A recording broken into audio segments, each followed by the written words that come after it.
तो hello guys and girls, स्वागत है आपका एक और न्यू वीडियो में। और आज ब्लडी मून चैनल पर हम देखेंगे कोल्ड प्रे पार्ट 2 को, जिसका पूरा नाम है कोल्ड प्रे रेजरेक्शन। ये रिलीज हुई थी फर्स्ट पार्ट के 2 साल बाद 2008 में। इसके फर्स्ट पार्ट को आपने नहीं देखा तो उसका लिंक आपको ऊपर नीचे हर जगह मिल जाएगा, उसे जरूर देखना। वो भाई अलग ही मूवी है अपने आप में। खैर चलिए पार्ट 2 का ब्रेक डाउन करते हैं और देखते हैं कि ये कितने पानी में है। फिल्म मेकर्स के बारे में बात करेंगे वीडियो के एंड में। फिलहाल let's watch something terrifying।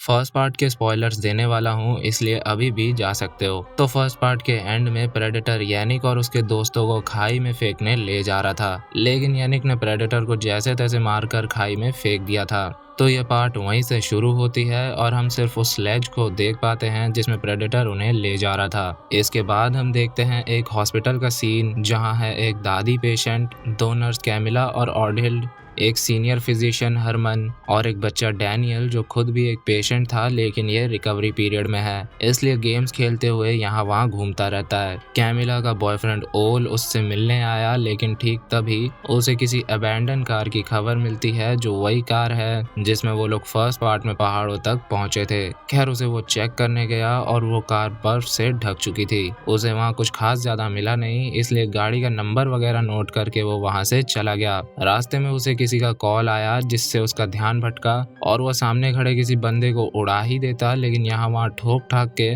उसने एक्सीडेंट होने से बचा लिया। और गैस करो वो कौन था? वो थी यानिक। यानिक ने मुड़कर गाड़ी को देखा और वहीं पड़ गई। उसकी हिम्मत जवाब दे गई थी, लेकिन उसके हाथ में अभी भी वो पिकेक्स थी। ओल जल्दी से उसके पास गया और उसे अपने साथ हॉस्पिटल ले जाने लगा। वो कैमिला को फोन पर उसके बारे में बता रहा था और कह रहा था कि लगता है इसका काफी ज्यादा ब्लड लॉस हुआ है, क्योंकि उस पे खून लगे हुए थे। ये सुनकर यानिक ने बोला, अबे मेरा खून नहीं है ये, आपने फर्स्ट पार्ट देखा है तो आपको पता होगा कि ये किसके खून होंगे। खैर उसे जल्दी से हॉस्पिटल ले जाया गया और वो पूरी सुन्न शौक में वहां बैठी चीफ और डॉक्टर के सवालों के जवाब दे रही थी। उसने उन्हें पिछले दिन का सारा कांड बताया, जिसे सुनकर वो सब बाहर डिस्कस करने लगे कि ये सच भी है या नहीं, लेकिन अभी फैसला लेना थोड़ा मुश्किल था। यानिक ने उन्हें उसी खाई के बारे में बताया था, जिसकी जांच पड़ताल में चीफ, किम, ओल और बाकी ऑफिसर के साथ निकल गया। खैर कुछ देर बाद यहाँ वहाँ तलाश करते हुए चीफ को वो खाई मिल चुकी थी और किम ने नीचे जाकर सारी बॉडीज की फोटो भी ले ली। यहाँ हॉस्पिटल में यानिक के पास आया डैनियल और दोनों ने आपस में कुछ बातचीत करके अपना अपना नाम बताया और फिर डैनियल वहाँ से चला गया।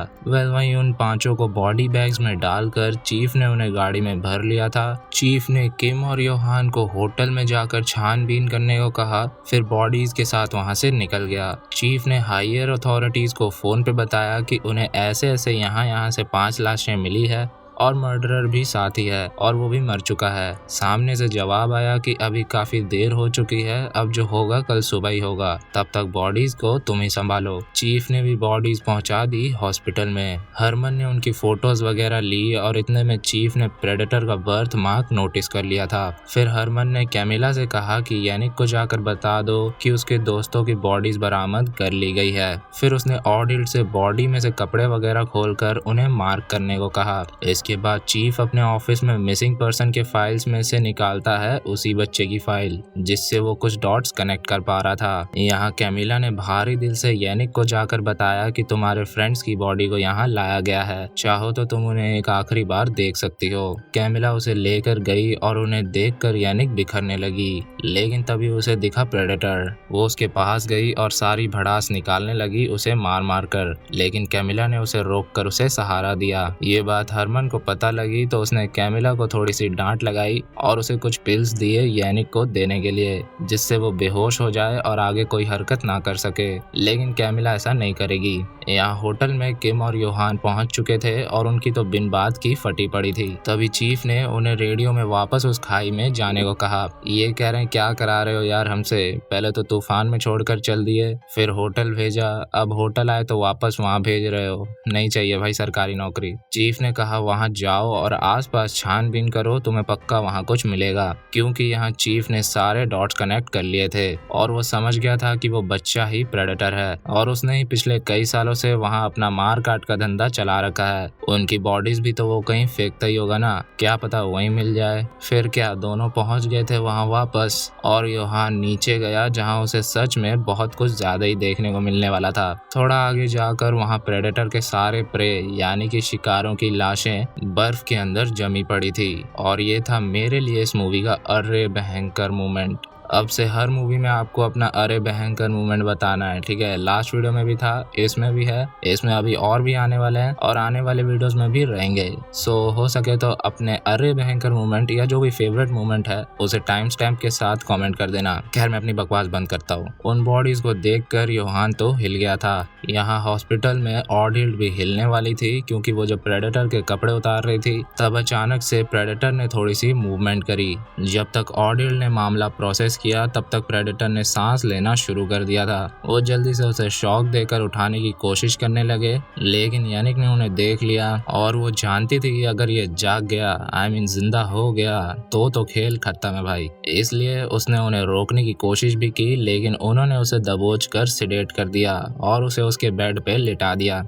फिर तीनों मस्त बैठकर प्रेडेटर को रिस्टोर होते हुए देख रहे थे। हरमन उन्हें थ्योरी भी दे रहा था कि हाइपोथर्मिया की वजह से सेल ब्रेकडाउन नहीं होते जिससे हार्ट बीट 10-12 तक पहुंच जाती है लेकिन इंसान मरता नहीं है और ये तो जी वैसे भी नहीं मरता।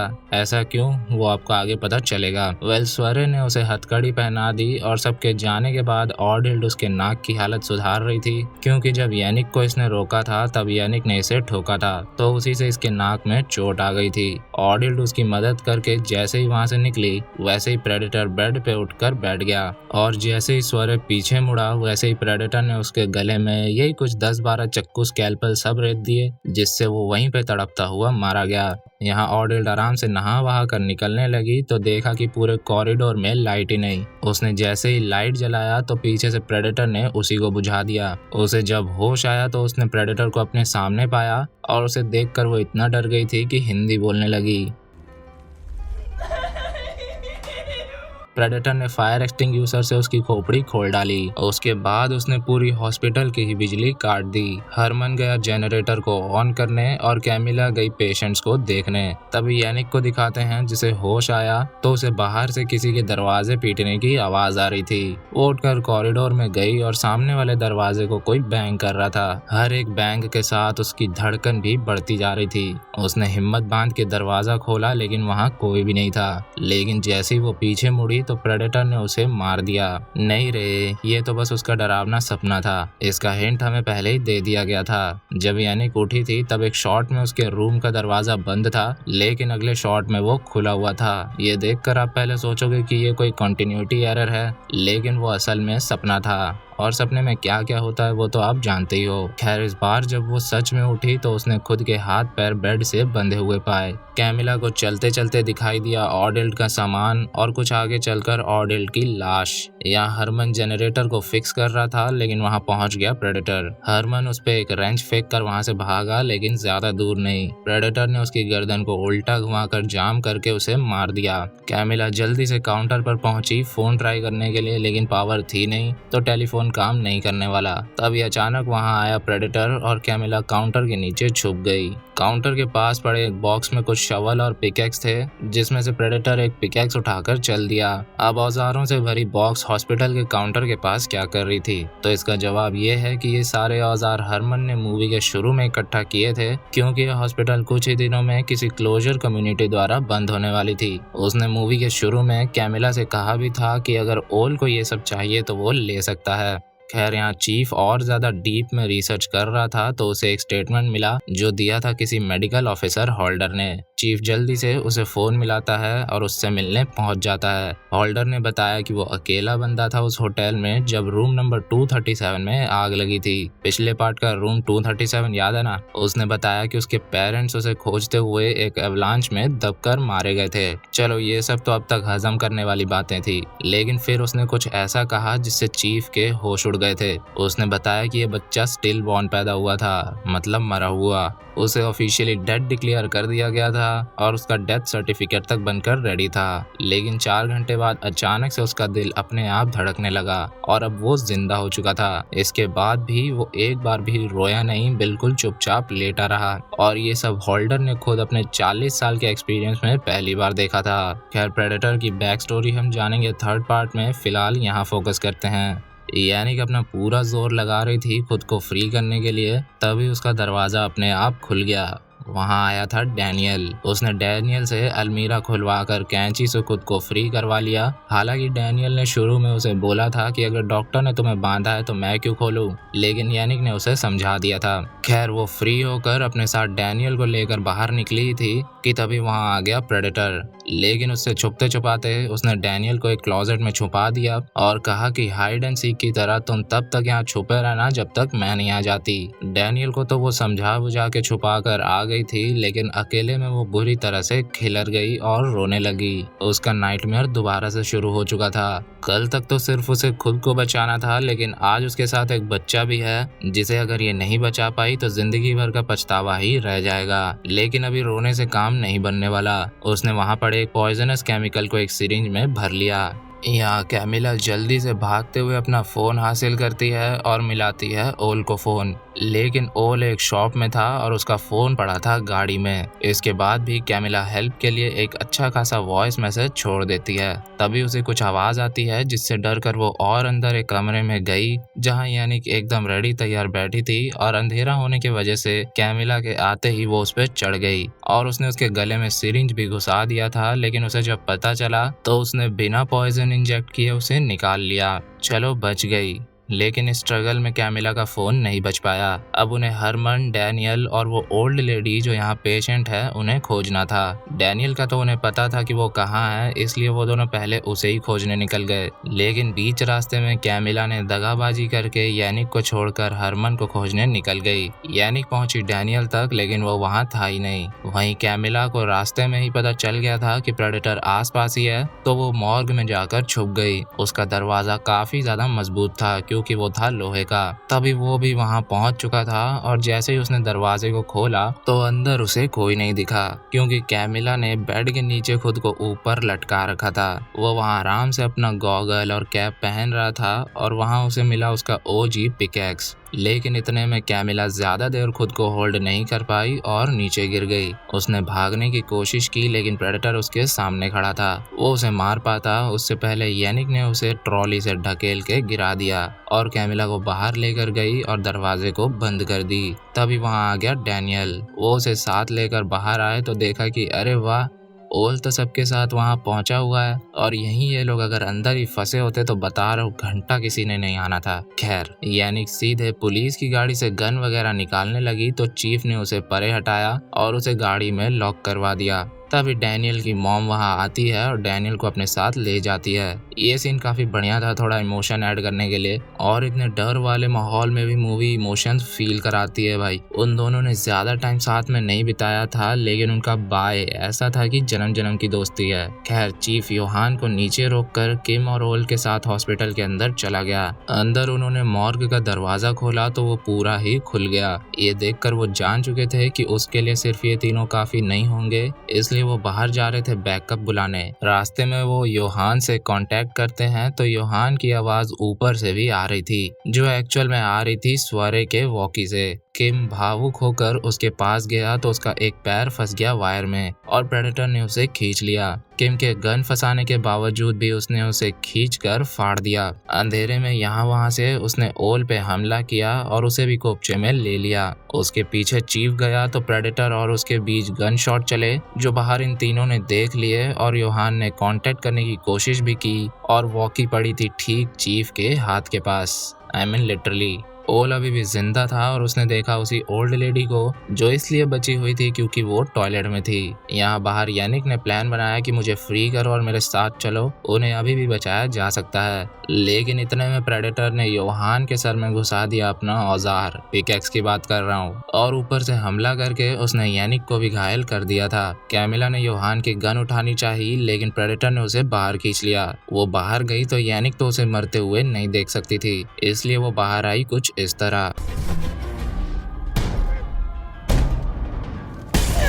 प्रेडेटर बस उसे मारने ही वाला था कि उसे किसी ने शूट कर दिया, और वो था मरता हुआ ओल। यानिक उसके पास गई और देखा कि वो अब मर चुका था, इसलिए वो गई टूटी हुई कैमिला को संभालने। लेकिन हम जानते हैं कि प्रेडेटर मरता ही नहीं। यानिक ने पीछे देखा तो वो गायब था। उसने उसके फुटस्टेप देखे जो जा रहे थे जंगलों से होते हुए पहाड़ों की तरफ, मतलब अब वो जाएगा उसी होटल में। यानिक पूरी गुस्से से भर चुकी थी, इसलिए वो अच्छी तरह से आर्म्ड होकर स्नोमोबाइल लेकर होटल के लिए निकल गई। कैमिला ने उसे रोका भी था, लेकिन यानिक का चेहरा सब कुछ बता रहा था। वो अपने दोस्तों का बदला लिए बिना शांत नहीं होने वाली थी। खैर वो प्रेडेटर से पहले ही पहुंच गई थी होटल पर, और सोचो कहाँ ये फर्स्ट पार्ट के एंड में यहाँ से भागने में लगी हुई थी, और इस पार्ट के एंड में खुद चलकर यहाँ आई है। उसने सबसे पहले गेस्ट बुक में उन पांचों का नाम प्रॉपर डेट के साथ लिख दिया। फिर उसने हर तरफ के दरवाजे वगैरह अंदर से बंद कर दिए, सिर्फ मेन गेट को छोड़कर, और एक कुर्सी पर बैठ गई और करने लगी उसके आने का इंतजार। अब आता है इस मूवी का one of the best sequence. अब सीधा सुबह का सीन दिखाते हैं जहाँ यानिक की नींद खुली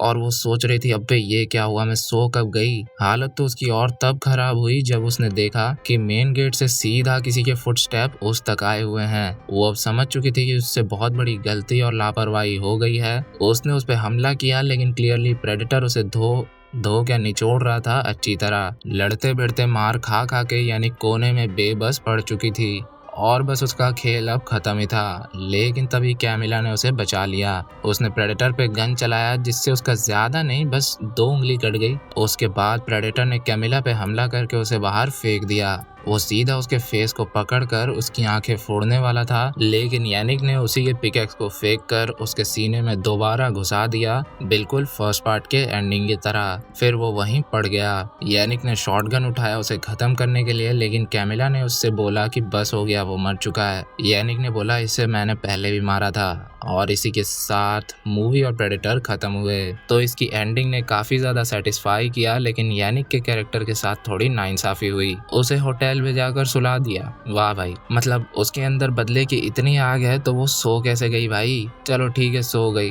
अब उठी है तो अपना गुस्सा भी निकाल ले थोड़ा। नहीं भाई, पिटवा रहे हैं उसे प्रेडेटर से बुरी तरह। खैर अल्टीमेटली उन्हें कैमिला के कैरेक्टर को वापस लाना था यानिक की मदद करने के लिए, तो वो तो हो गया, लेकिन यानिक की इज्जत का मजाक बना दिया।